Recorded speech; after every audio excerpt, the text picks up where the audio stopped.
Hey, so one of the things that I kind of want to talk today about and that I've been thinking about for some time is kind of truth and lies and kind of what are the sort of functions that they play in society and this is partly motivated by like over the past few years most of us have been discussing truth, misinformation, and everybody is kind of like lamenting how we're living in a post-truth world and how truth is so important and like facts don't matter anymore, etc., etc., etc.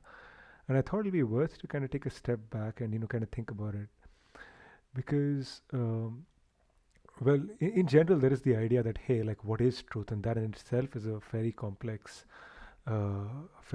philosophical idea. But even without that, I think it's worth kind of thinking about it. Like everybody seems to be saying that hey, we need truth. We everybody's kind nobody can agree on what the truth is, but everybody says that truth is very important, and we want everybody to kind of agree on the facts and truth and whatnot, right? But uh, but are they really that important? Because as far as I can tell, truth actually doesn't have that much social utility. Lies actually have a lot more social utility. In fact, truth is detrimental to social cohesion. In fact, it has some value, and we can kind of go into that later. But if you really think about it, like the way I kind of understand human organization is that for any two people to interact and have a relationship, they need to agree on a set of lies. And they need to agree that hey, these are the set of lies that we agree upon, right? You can call them values, you can call them whatever, but they're a set of lies, right? And for any group to kind of coexist together or function together, they have to agree on a set of lies as well. So it could be as simple as for two people a few values, for a group you could call it a company, a country, a religion, right? Human rights, even. All of these things are lies. I mean, you could say technically that they're fiction, but they're not true. And if they're not true, well, let's say they're lies, right? And yes, there is some nuance and distinction there. And it's not that they're not useful. I mean, like human rights is great. Like uh, treating all people equally, that's great.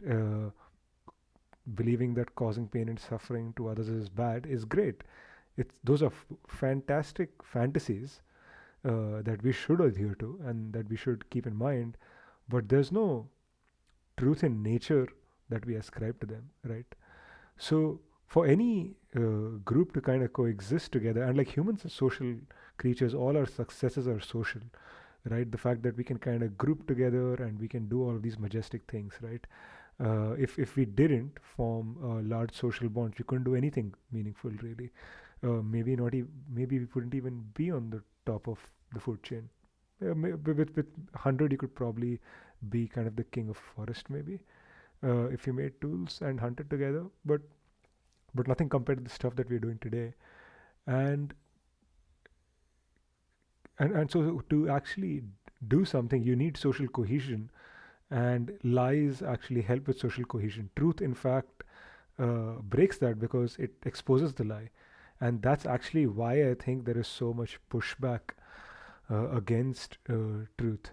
Like if you think about it, like you can almost think about it computationally, as if like there's like brain social data where there's like a large number of people where each person in their brain has certain like data and algorithms and programs that they've kind of constructed, but collectively a bunch of us have kind of agreed to that, and every time like truth comes in, right, it has to kind of rewrite the data in each person's brain, and there's a huge cost to that.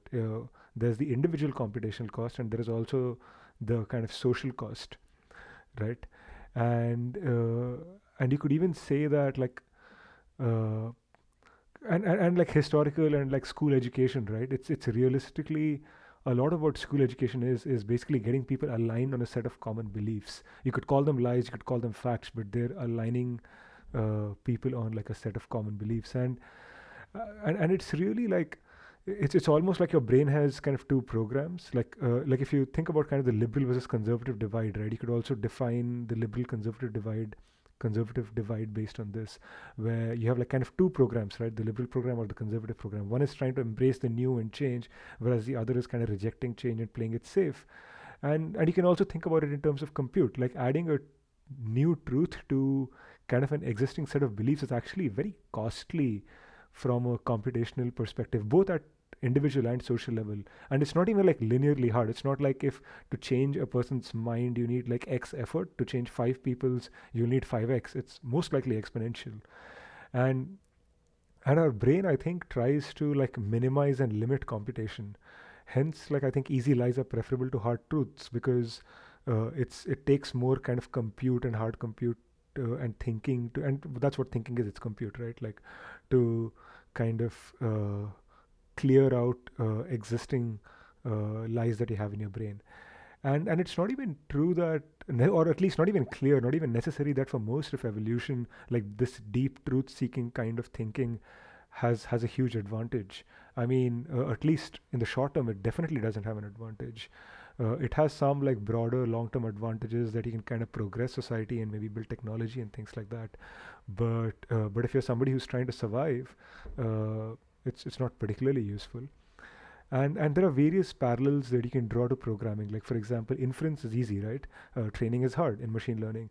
So when you're doing uh, when you're kind of trying to introduce a truth to a set of beliefs that are lies, you're basically trying to retrain the system, and that's just harder, right? And humans resist it because there's a computational disadvantages. It's harder. It breaks cohesion, and also like you can think about it as if like the brain's software, right? It has like multiple layers, right?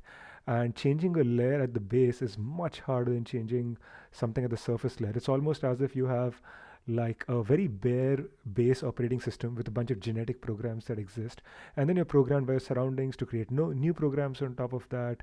And changing the layers below then just gets much harder, and it's often harder for a good reason because, well, this thing has worked in the past, some new data has come in, but like this seems to be working fairly well, right? But the thing is that like now, if you have a rapidly changing environment and like old lies are being proven false like fairly quickly compared to new, better lies, really, then the ability to kind of upgrade those basic assumptions can be very powerful, uh, right? And I think therein kind of lies the real kicker, that you're basically replacing these old lies with newer, better lies. But realistically, there is no truth as such because there are only better lies. Like literally everything we believe or know is not a truth. It's incorrect. The very 3D image that our eyes are seeing, the light that is passing through the cornea and the lens and like forming in the retina, like it's fairly accurate, but it's not exact. Your the structure that you're forming in your brain, it's not perfect.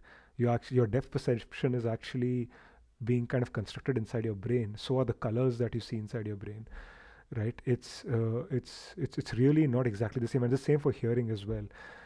You could kind of even go into this weird trippy thing where two people could actually see the same wavelength as different colors, but never realize that they're actually seeing it differently their entire life because they'll still be referring to it as the same color because it's the same wavelength, or like talking about it. And that really I think is kind of the thing, right? Because what we can then say is that basically everything that we know is a lie, and everything that we are going to know is a lie because it's going to be improved upon, because nothing that we know is actually an accurate truth. It's like Newton's laws were not exactly the truth, they were the best model available, and then Einstein's postulations improved upon them. And it's almost inevitable that there's going to be something else that alters our fundamental understanding yet again, and that will be a more truthful lie. Uh, but but yeah, it's going to be a lie nonetheless. Nothing that we know is so far has really been proven to be true till the end of time because the end of time hasn't arrived yet. But yeah, I think I'll stop talking now. I think the main kind of idea I wanted to uh, get to is that lies actually have a lot of social utility, and that's why it's a very hard rewrite. That's why marketing is so powerful.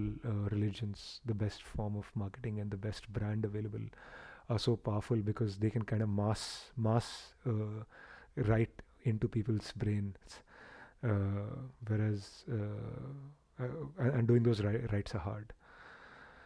And yeah, that's it for me. I'll sign off.